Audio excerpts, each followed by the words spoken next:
Hi, what's up? Hey guys, welcome back to my channel. My name is Melissa Oti, and if you're new on this channel, you guys know the drill. I don't even need to announce it over and over again. Please like this video, subscribe to my channel, click the bell so that whenever I post new content on this channel, you'll be the very first person to watch it. Like, how amazing is that? That's like premium service, so you don't need to search for Melissa Oti. Bam, video will just be on your screen. Some time ago, I asked you guys to ask me questions in my community, and some of you asked, and since then I don't know, I've just been vlogging, and finding the right time to just sit down to make this video. Like right now, I'm in my bedroom making this video. Meanwhile, ideally, I love to do my sit down videos in my lounge because it's more airy and plenty of brightness, but I'm here doing this video, and that's because my kids are all awake and downstairs, so obviously I had to leave them with their dad and come here to make this video. But yeah, you guys love me so much that even if I make video in the toilet, people will watch because you people love me like that. Anyway, you guys, so I have some questions here, and at the same time, one of the questions here actually prompted me to make this content. What exactly do I do? And I once mentioned that I was a healthcare assistant. Am I still a healthcare assistant? If not, why did I leave? I'm asking this question because I plan on relocating to the UK as a healthcare assistant, right? Okay, well, for now I am not working. I am a what do they call it again? Housewife. Proud housewife. Don't mind me. Well, before I went on maternity leave, like I literally stopped working November last year as a support worker, so I've been on maternity leave. Well, first of all, when I came to this country, I started off as a support worker in supported living environment. That job was sweet. And if you're coming to the UK, if possible, if you can look for a support worker job in supported living, oh my days, that work is sweet. It is sweet. Like, it's like flexing. You go to work, you have your breakfast first. Any breakfast of your choice. If you want to fry egg, you fry egg. If you want cornflakes, if you want toast, like, do you know what I mean? Like, you eat, you have your breakfast, then lunch, you have your lunch there. If possible, you have your dinner. That's if you're working for the full day. Fruits, you can just pick fruits and eat. And most times, there's usually very few in the house, maybe like 4 or 5 residents, and they are very okay. They just need company, someone to help them boost their independence. They don't need you to do the job for them. Just show them how to do it. But of course, some of them at the time were not allowed to cook. But something happened along the line, and I had to leave the job. I could not continue. Like, I was like, no, at this point, my health and my baby is more important to me. Yeah, so after that job, I was so bored at home, and I really wanted to get maternity allowance. And when you want to get maternity allowance, you must work a certain period of time before you can get it. So I had to work for an agency, literally taking me to just one particular care home. That was my first time of working in a care home. So I just want to say this: if you don't have passion to look after the elderly, to actually work as a carer, don't bother about it. You say nursing, you might not have passion for nursing, right? But because of the money, you'll be like, no, I want to do it, and you might even thrive at it. But you see, being a carer, it is so humbling. It will humble you that if you were earning like plenty of money in Nigeria and you start working as a carer, you're just going to be like, oh my god, like me doing this, because you will receive a lot of shit. I don't want to say like I think I've talked about the duties of a care assistant. You can check the link in my description box so that you can familiarize yourself. But yeah, why did I quit working as a healthcare assistant? As I am now, I don't think I will ever want to work as a care assistant ever again in my life. I'm sorry, but I just can't. That job is demanding, guys. It is demanding. Okay, the reason why I quit was so many reasons. Number one, it was so hectic. Like, you got to a point whereby if I remember that I'm going to work the next day, I become depressed. Like, I just want to cry. I hated my life. Like, you dress up, I build a bus, I get to work. From that point, you will work, and there was no break. Like, the break means you literally have to steal it. And you know this folks now, they will say, I'm going out for a cig, that's their own way of chilling. But people like us that don't smoke and all that, how the care home was so annoying that once you come, the manager asks you to hand over your phone to her. Like I could not understand, why do I have to give you my phone? Yes, phones are not allowed, fine, but you don't have the right to collect my phone. But me, novice, I'll give you my phone. Some smart Nigerians that I was working with, they'll be like, I didn't come in my phone. No, I didn't come in my phone. But me, I'll just give them my phone. And it was so, I felt really empty. I didn't like that. That was the first thing. Secondly, the discrimination was there. Like, it was clear. If you're working as an agency staff, the main carers in the care home, like the permanent staff, they will use you. They will send you on errands. Like, it was so annoying. Like, I kept on reporting and nothing was being done about. These people can literally be in the lounge and be just and start calling you, oh, this person needs this person needs that. I was like, I suppose I have to stand up, like, no, then okay, oh, then we have to do it together. I don't know the clients, we have to do it together. They'll be like, well, I'm busy, I'm doing my notes, I need to do this, and you're like, God, like, it was just so annoying. And some of the residents understand that they were going through like a lot of things in life. That's why they are there. But then I was pregnant, but I was hiding it, right? Because I was working at an agency and I didn't want them to know that I'm pregnant, because they might stop giving me shifts. They might start telling me no work available, and I can't do anything to them, right? How do I prove that it's because of my pregnancy that they are not giving me shifts? So I was hiding it. So there was like a kind of like a budge. It was my first pregnancy, so it wasn't so big. And one of the residents will be like, will touch my stomach. I'm like, what is this? Oh, big tummy. How can you be having a big tummy? Like, young girl, like it was so demeaning. It was so demeaning. And I remember one of them would just be insulting you and be like, get out, leave my room. And it's true. I think then she was one-to-one. Leave my room. I don't want to pronounce the word before they say they give me copyright. Get out, go back to your country. You guys are taking over our country. Get out. You're not allowed to insult, but you can't stop them from insulting you professionally.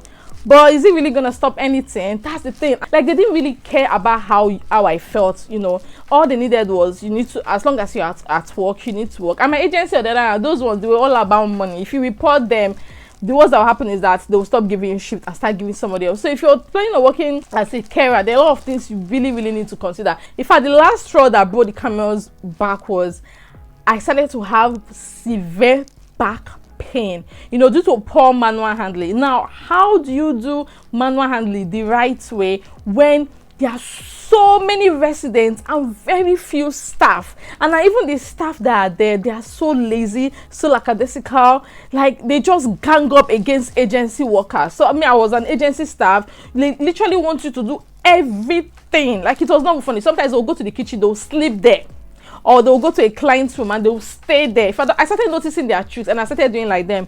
I will go to the toilet and I'll sleep there. Like, I was like, I really can't do this. I can't. Sometimes I get home, my whole body is paining me. I'm so cranky. I'm pregnant, of course. I'll be snapping out to my husband. My mom will call me. I'll be like, Mommy, I'm not in the mood to talk to you. Like, I was just like going crazy. I was like, this job is not for me. Because I needed the money, I kept on doing it. So one day I bent down to do laundry, and then one of the staff looked at me like, are you pregnant? Obviously I could not say no. I said, yes, I am pregnant. Boom. That was how the news went round. Oh, this lady, she's pregnant. This lady, she's pregnant. This lady, she's pregnant. This lady, she's pregnant. Deputy manager told me, oh, you're pregnant. I don't think you can work here. Then because I'm pregnant, I started noticing some kind of behaviors from them, and man, I just told myself, see, working as a healthcare assistant is not for me. I can work as a support worker. Yeah, I can. I love support jobs. It's better. I'm talking of, you can literally find yourself in a care home with 52 residents and 5 staff. My dear, they will share you guys and you will work. You bathe them, you feed them. Before you finish your morning routine, you'll be so exhausted. Afternoon routine, you go around, you do the same thing. Oh my God, you feed, you change them, you clean them. It was a lot, and I just told myself, no way, this is not for me. Anyway, that's the gist. And then another question from someone: what is your occupation? How do you manage finances in UK? Where are you from? Like I said, I'm a support worker. Currently, I'm doing like a lot of training online now, customer training in healthcare, because I would like to diversify. But my main plan is to go back to school for my master's to be a nurse. But I want my kids to like grow a bit, because nursing is demanding. And how do you manage finances in UK? Where are you from? Okay, from Obunike Oyi local government in Anambra State, Nigeria. How do you manage finances in the UK? Basically, just doing things according to your power, not stretching your hand too much. Basically, just doing things according to your income. For instance, if you know you cannot afford a 1k house rent, you can go for a 500 pounds house rent. You know, living according to your own means, not trying to be in a competition with anyone. If somebody is driving a Range Rover and you know you cannot afford a Range Rover, you go for your small balasa car and manage yourself. That's just it basically. And I think it applies to everyone all over the world. It's not just about the UK. Just don't stretch your hand where your hand is not reach. That's the simplest explanation. Hello Melissa, how do you deal with stress and fatigue? God, how do I deal with stress and fatigue? Babe, as I'm talking to you now, I'm so stressed. I don't think this stress will ever go away. Unfortunately, I've learned to live with it. But basically, I just relax. I watch movie. I press my phone. It's basically nothing. I can't tell you that, oh, I go out, I go for manicure, and then I love water. Oh my God. When my mom was around, I told my mother, please, hold them, I want to go and bathe. My mom would be like, I know you want to go and sleep there, go and sleep. I can literally be in the bathroom for 1 hour. I'm not even joking. Like, I will soak myself in the bath. I will be there, not with phone, not like pressing my phone. I love water, just enjoying the water, thinking about a lot of things. I love water, I really do. So sometimes I soak myself in the bath. Even in the shower, I can just allow the shower to just be running, and that's it. Just be there. I love water and it helps me a lot. Marlene's reality. How do you alternate formula and breast milk for your babies? How do you manage when both of your twins are crying and you're alone with them? Oh my God, this is your number 2 question. Is crazy. I think I'm used to it already. I am so used to it already. Like when both of them are crying at the same time, sometimes 3 of them, they are crying at the same time. I think I'm just used to it now, but then it used to like drive me really nuts. Most times I carry the 2 once, bam, on my body and just put them on my breast at once. Super mama. Like, oh my days. I just put them on my breast like this and then they suck a bit and then they keep calm. Or sometimes I can back one on my back, one in my front, and then just toss them around. And everybody will be all right. And then how do I alternate formula and breast milk for my babies? Basically, when there is no breast milk at all, that's when I give them formula. If there is breast milk, both of them will have breast milk. But yeah, what I do basically is if there is breast milk and the breast milk is not enough, I can give Kobe, and then in my head I know that baby girl is in next to take breast milk, and then when there is another breast milk available, I give baby girl, and just like that way. I think I've showed you guys that in one of my vlogs. You guys should have seen it in one of my vlogs. I normally say, oh, this person is having breast milk, next one baby boy is going to have formula because he just had breast milk. So that's basically how I do it. And I don't want this video to be too long, sorry. So I'm not like going to be talking too much, even though I know this video is going to be very long. How do you manage YouTube, work, and kids? Your favorite baby clothing stores? Any plans to make YouTube full-time? God, crazy question. How I manage YouTube work? Basically, I always say it on this channel that I don't carry YouTube on my head. I do YouTube according to my own pace. I know a lot of people are consistent. Some post every day, some post twice a week, 3 times a week, 4 times a week. I don't care. That's the truth. I don't look at other people. I just do it according to my pace. Like for now, I've set a target to be posting twice a week, but if I'm not able to meet up with that twice a week, I chill and post next time. I know people are so crazy about algorithm we favor who algorithm we favor. It's just all about grace. That's the truth. So I just try not to let it get to me. Even though sometimes YouTube can really bring you down, but I just try to do it according to my pace because I know I have a lot already.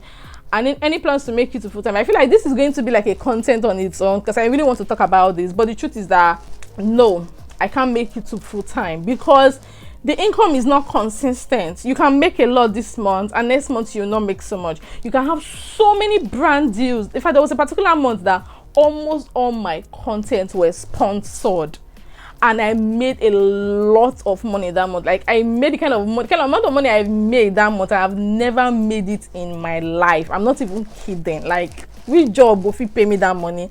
I was so happy. My mom was so happy. Everybody was happy. I made a lot of money from YouTube that month. And the next month, income just did that. Because of that, I can't make it to be full-time income. It's not stable. No, YouTube is not stable. Today you can make a lot of money. Next month you don't make much. But no, I don't like how unstable the income is. So it can never be a full-time job. It will always be a part-time job. Always. That way I can be at peace with whatever results I get from YouTube. Knowing fully that I have is a job that gives me money. I would like to know how you met your husband and when and how you moved to the UK. Lots of love. Okay, Kainde, thanks for this question. Husband and I are planning the content on that. That content is sponsored. So I'm literally waiting for the company to ship the item so my husband and I can advertise the product together and at the same time talk about this. So this is going to be a content on its own, so stick around. Hi there, how are the twins? Oh, they are fine. They are doing so well. They are growing. A vlog will come up. I have 2 vlogs for you guys this week, or 2 very beautiful, interesting vlogs, so you'll see them. I would like to know your skincare routine. Babe, I don't have skincare routine. Like, I'm not even going to lie. I think I've said it before. I don't do skincare routine. I've got dry skin, so I'm just going to mention what I use. So I use Neutrogena Clear and Different facial cream, the facial scrub, and the facial wash. And then I use Kakotmano body cream and soap. That's it. It's only when I'm bathing I use those products and stuff. And then in the morning I moisturize my face. I always moisturize my face. If I'm not only in the morning, anytime I just enter the bathroom, I just apply my moisturizer on my face because my face can be really dry and I don't like the feeling. So I don't really have a skincare routine. What is it that you do when you are really stressed? What do you do as your me time? Do you still have loyal friends after babies and marriage? What series or movie are you watching at the moment? Series, Emike, series. I don't watch series, oh, never. I don't like series. And for movie, babe, sorry, I'm the worst person to ask this kind of question because I don't watch foreign movies. I know it's embarrassing, but yeah, I love Iroko. You know Iroko TV? That's the kind of movie I love to watch. Or all these cinema movies, Netflix, Nigerian parts. I don't like foreign movies. I don't find them entertaining. I know it sounds weird. I only manage to watch foreign movies when my husband is there. So both of us just watch it. But most times I'm on my phone and he just gets tired of me. But I'm not a foreign movie kind of person. You can't catch me watching foreign movies. You know these movies that will just trend on social media, people will talk about it, everybody has watched it, but just know that Melissa has not watched that movie that is trendy and she has no plans of watching it. In fact, she will never watch it. Unfortunately. Do I still have loyal friends after babies and marriage? No, sadly I don't have loyal friends. Sadly I don't have friends. It's so sad. Like, I have acquaintances, like someone that people know. How do I put it now? Like, people can be talking and they'll mention Melissa, like, oh, Melissa, I know her, she's my friend. But it's not like friend. You get what I mean? Like, from when I was small, I've always been like that. I've always been like a one friend kind of person. Like, I was attached to somebody and both of us would be friends. Then whenever we fall apart, I will attach to another person. That's the kind of person I am. I'm not like a squad kind of person, like we'll have group of friends. Unfortunately, don't have loyal friends. I don't have friends that I can always call all the time. I just have people that from time to time I can talk to this person today, talk to this person tomorrow. I don't have like one, like I don't really have, unfortunately. It's so sad. I wish I had, but unfortunately I think it's really not my thing. Yeah, like I can meet you, me and you will talk very well, you never hear from me again. Or maybe when you, in fact, you most likely will not hear from me again. It's not like I'm feeling proud, but it's just so unfortunate that that's how I'm wired. So most times I can't really keep up. What do you do as your me time? Do I even have me time, my darling? Your name is Kainde, so I believe you're a twin. Ask your mom when she had you. Did she have me time? I'm sure she will tell you, my darling, no, maybe I don't have me time. Oh, unfortunately, no me time. But I try to just steal time to do to rest. Basically, maybe I can just leave my husband with the kids and then I lie down and rest. But me time, like me just being on my own, go for manicure, pedicure, this, that. But I think I'm going to start doing it anyway. And if my husband said I can do it from time to time, but me, I'm just beg. I don't even know what's wrong with me. How did you cope with colic? Oh, my baby girl is currently 2 weeks with girls. How did you navigate with it? Oh, okay. I'm sorry this content is coming late, but I think I replied the person directly. For colic, there isn't really much you can do about it. it's a phase. It will go on. So if you like give them gripe water, whatever, most times those things don't work. In fact, they don't really work. Just make sure you keep bopping your baby after feeding your baby, so your baby can belch. Don't just feed your baby and lie your baby down.